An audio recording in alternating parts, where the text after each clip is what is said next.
Wadadisi wa masuala ya kimkakati kuhusu kile ambacho kinaendelea nchini Venezuela wanahoja kwamba kukamatwa kwa rais wa taifa hilo Nicolas Maduro na jeshi la Marekani kupelekwa nchini Marekani ili aweze kuhukumiwa, je, ndio inaweza kuwa sababu ya Marekani kuweza kumiliki visima vya mafuta vya Venezuela? Jambo ambalo pia limepelekea mijadala tofauti na kufikia kujiuliza ya kwamba kukamatwa kwa rais huyo ndio itakuwa sababu ya kufuta aidha kuondoa moja kwa moja kabisa itikadi ambayo iliyoachwa na viongozi wa kihistoria wa taifa hilo, ikiwa ni pamoja na Rais Hugo Chavez ambaye tayari amekwisha fariki, na rais huyu ambaye amekamatwa hivi karibuni na jeshi la Marekani Nicolas Maduro, ambao itikadi yao ilikuwa ni kulikomboa taifa lao kutoka mikononi mwa mataifa bepari ambayo yalikuwa na lengo la kutaka kumiliki rasilimali katika mataifa hayo. Utakumbuka kuwa kabla ya Rais Hugo Chavez kuchukua maamuzi ambayo yalifanya Venezuela kuonekana kuwa ni adui namba moja wa Marekani,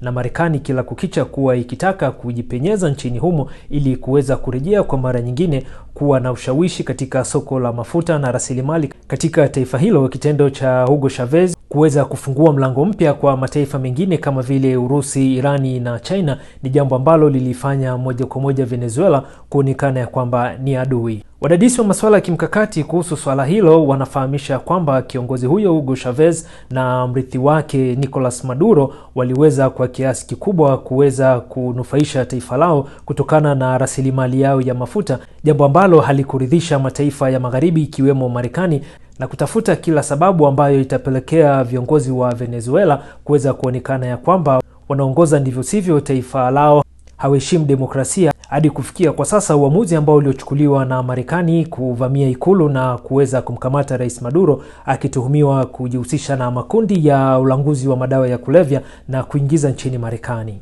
Hofu ambayo ilikuwa imetanda miongoni mwa wadadisi wa masuala ya kimkakati walikuwa wakidhani ya kwamba wakati ambapo Rais Maduro tayari imethibitishwa kwamba amekamatwa na jeshi la Marekani, basi bila shaka Venezuela, kile ambacho kingeshuhudiwa kama ilivyo kawaida katika mataifa tofauti, huwa kukitokea vurugu ambazo huwa zikisababishwa na makundi mawili, ambalo kundi moja huwa likimuunga mkono ambaye amekamatwa na kundi jingine ambalo linaunga mkono kile ambacho kimetokea, na kutoa fursa kwa yule ambaye aliyekuwa akitangaza demokrasia nchini humo kuweza kujidhatiti vilivyo na kupelekea taifa hilo kuingia katika kipindi kigumu, jambo ambalo nchini humo Venezuela halikushuhudiwa baada ya kuonekana ya kwamba wizara zote bado zipo imara na